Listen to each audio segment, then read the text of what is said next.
ಕನ್ನಡ ನಾಡು ನುಡಿ ಅಭ್ಯುದಯಕ್ಕೆ ನಾವೆಲ್ಲರೂ ಕಂಕಣಬದ್ಧರಾಗಿರಬೇಕು ಎಂದು ಹೊನ್ನಾವರ ತಹಶೀಲ್ದಾರ್ ಪ್ರವೀಣ್ ಕರಾಂಡೆ ಕರೆ ನೀಡಿದರು.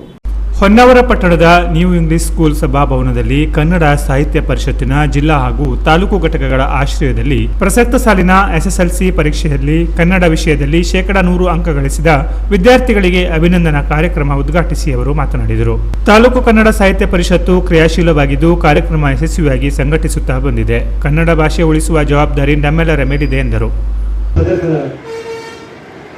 ಈಗ ನಮ್ಮ ತಾಲೂಕಿಗೆ ಎಣ್ಣೆ ವಿಷಯ ತಂದ್ರೆ ನಾನು ಹೇಳ್ತಾ ಇರುವಾಗ ಶಿಕ್ಷಣ ಇಲಾಖೆಯಲ್ಲಿ ಪ್ರಾಥಮಿಕ SSLC ಫಲಿತಾಂಶ ನೋಡಿದ್ರ ಇಡೀ ರಾಜ್ಯದಲ್ಲಿ ಎಷ್ಟನೇ ರ್ಯಾಂಕ್ ಬಂದಿದೆ ಮೇಡಮ್? 2ನೇ ಸ್ಥಾನ. ಬೆಳಗಾವಿ ವಿಭಾಗದಲ್ಲಿ 2ನೇ ಸ್ಥಾನ ಬಂದಿದೆ. ಜಿಲ್ಲೆಯಲ್ಲಿ ಪ್ರಥಮ ಸ್ಥಾನ ಬಂದಿದೆ ನಮ್ಮ ಹೊನ್ನಾವರಿಗೆ.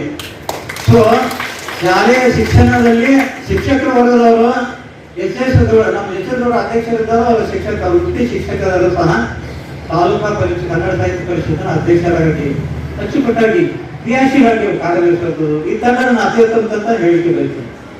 ಸೊ ಖಂಡಿತವಾಗಿ ನನ್ಗೆ ಖುಷಿ ಆಗುತ್ತೆ. ಈ ತಂಡ ಅಂತ ಈ ಕನ್ನಡ ಸಾಹಿತ್ಯ ಪರಿಷತ್ತಿನ ಯಾವುದೋ ಕಾರ್ಯಕ್ರಮಕ್ಕೆ ನಾವು ಕರೆದಾಗ ನಾವು ಹಾಜರಿರ್ಬೇಕು. ತಮ್ಮ ಮಕ್ಕಳಿಗೆ ಒಂದು ಪ್ರೋತ್ಸಾಹ ಬರಬೇಕು. ಯಾಕಂದ್ರೆ ಇಂಥ ಅವಕಾಶ ನಮಗೆ ಸಿಗಲ್ಲ. ನಿಮ್ಗೆ ನಾವು ಪ್ರೋತ್ಸಾಹ ನಾವು ಹಾಜರಿದ್ದಾಗ ನಮಗೊಂದು ಖುಷಿ ಇರುತ್ತೆ. ತಾಲೂಕು ತಹಶೀಲ್ದಾರಾಗಿ ನೀವು ಸನ್ಮಾನಿಸಿದ್ದಾರೆ ಅಂತ ಹೇಳಿ ಖುಷಿ ಇರುತ್ತದೆ. ಮುಂದುವರೆದ ಭವಿಷ್ಯದಲ್ಲಿ ನಿಮ್ಮ ವೃತ್ತಿ ಜೀವನದಲ್ಲಿ ಶಿಕ್ಷಣದಲ್ಲಿ ಕ್ಷೇತ್ರ ಶಿಕ್ಷಣಾಧಿಕಾರಿ ಜಯಶ್ರೀ ನಾಯ್ಕ್ ಮಾತನಾಡಿ, ಕನ್ನಡ ಭಾಷೆಗೆ ತುಂಬಾ ಪ್ರಾಮುಖ್ಯವಿದೆ. ಕನ್ನಡ ಭಾಷೆಯಲ್ಲಿ ಪೂರ್ಣಾಂಕ ಪಡೆದ ವಿದ್ಯಾರ್ಥಿಗಳ ಸಾಧನೆ ಮೆಚ್ಚುವಂತಹದ್ದು. ಅವರನ್ನು ಅಭಿನಂದಿಸುವುದು ಹೆಮ್ಮೆಯ ಸಂಗತಿ. ಈ ಸಾಧನೆಗೆ ಶಿಕ್ಷಕರ ಪಾತ್ರವೂ ಇದೆ ಎಂದರು.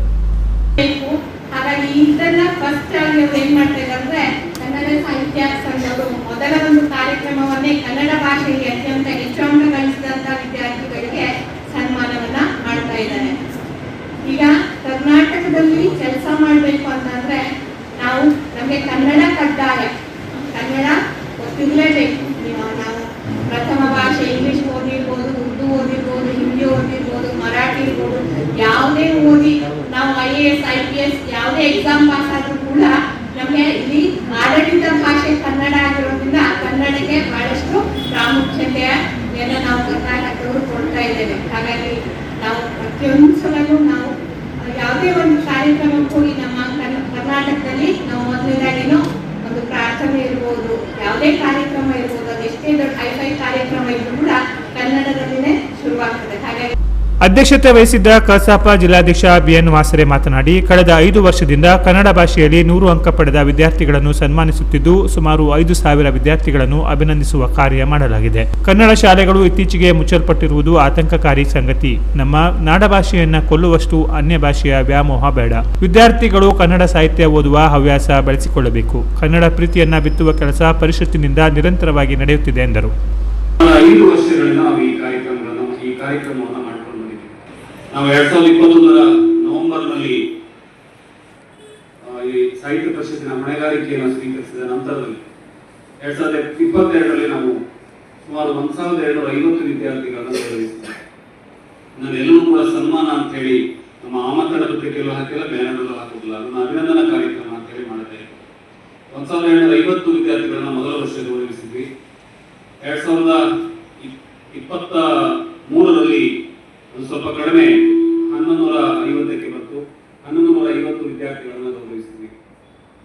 2024ರಲ್ಲಿ ಮತ್ತೆ ಕಡಿಮೆ ಆಯಿತು, 1000ಕ್ಕೆ ಬಂತು. 1025 ವಿದ್ಯಾರ್ಥಿಗಳನ್ನು ಗೌರವಿಸಿದ್ವಿ. 2025ರಲ್ಲಿ 900 ವಿದ್ಯಾರ್ಥಿಗಳನ್ನು ಗೌರವಿಸಿದ್ವಿ, ಮತ್ತೆ ಕಡಿಮೆ ಆಯಿತು. ಈ ವರ್ಷ 2026ರಲ್ಲಿ ಮತ್ತೆ 950 ವಿದ್ಯಾರ್ಥಿಗಳು ಆಗಿದ್ದರು. ಪ್ರಾಥಮಿಕ ಶಾಲಾ ಶಿಕ್ಷಕರ ಸಂಘದ ಜಿಲ್ಲಾಧ್ಯಕ್ಷ MG ನಾಯ್ಕ್ ಮತ್ತು ತಾಲೂಕು ಅಧ್ಯಕ್ಷ ಸುಧೀಶ್ ನಾಯ್ಕ್ ಅವರನ್ನು ಸನ್ಮಾನಿಸಲಾಯಿತು. ಎಸ್ಎಸ್ಎಲ್ಸಿ ಪರೀಕ್ಷೆಯಲ್ಲಿ ಕನ್ನಡ ವಿಷಯದಲ್ಲಿ 100% ಅಂಕ ಗಳಿಸಿದ ವಿದ್ಯಾರ್ಥಿಗಳನ್ನು ಅಭಿನಂದಿಸಲಾಯಿತು. ಮಾಧ್ಯಮಿಕ ಶಾಲಾ ಮುಖ್ಯೋಧ್ಯಾಪಕರ ಸಂಘದ ಜಿಲ್ಲಾಧ್ಯಕ್ಷ LM ಹೆಗಡೆ, ಸಾಹಿತಿ Suresh Naik, new English school ಸಂಸ್ಥೆಯ ಅಧ್ಯಕ್ಷ ರಘು ಪೈ, ಪ್ರಾಥಮಿಕ ಶಾಲಾ ಶಿಕ್ಷಕರ ಸಂಘದ ಜಿಲ್ಲಾಧ್ಯಕ್ಷ MG ನಾಯ್ಕ್ ಮತ್ತು ತಾಲೂಕು ಅಧ್ಯಕ್ಷ ಸುಧೀಶ್ ನಾಯ್ಕ್ ಕಾರ್ಯಕ್ರಮದ ಕುರಿತು ಮೆಚ್ಚುಗೆ ವ್ಯಕ್ತಪಡಿಸಿದರು. ವೇದಿಕೆಯಲ್ಲಿ ಜಿಲ್ಲಾ ಕಸಾಪ ಗೌರವ ಕಾರ್ಯದರ್ಶಿ PR ನಾಯ್ಕ್, ಕಸಾಪ ಕೋಶಾಧ್ಯಕ್ಷ ನಾರಾಯಣ ಹೆಗಡೆ, ರಾಮಗೊಂಡ, ಚಾದನಾ ಬರ್ಗಿ ಉಪಸ್ಥಿತರಿದ್ದರು. ಕನ್ನಡ ಸಾಹಿತ್ಯ ಪರಿಷತ್ತಿನ ತಾಲೂಕು ಗೌರವ ಕಾರ್ಯದರ್ಶಿ ಎಚ್ಎಂ ಮಾರುತಿ ಸ್ವಾಗತಿಸಿ ತಾಲೂಕು ಅಧ್ಯಕ್ಷ ಎಸ್ಎಚ್ ಗೌಡ ಪ್ರಾಸ್ತಾವಿಕ ಮಾತನಾಡಿದರು. ಸದಸ್ಯ ಕೇಶವ ಶೆಟ್ಟಿ ವಂದಿಸಿದರು. ಮಹೇಶ್ ಭಂಡಾರಿ ಕಾರ್ಯಕ್ರಮ ನಿರ್ವಹಿಸಿದರು. Canara plus news Honnavar.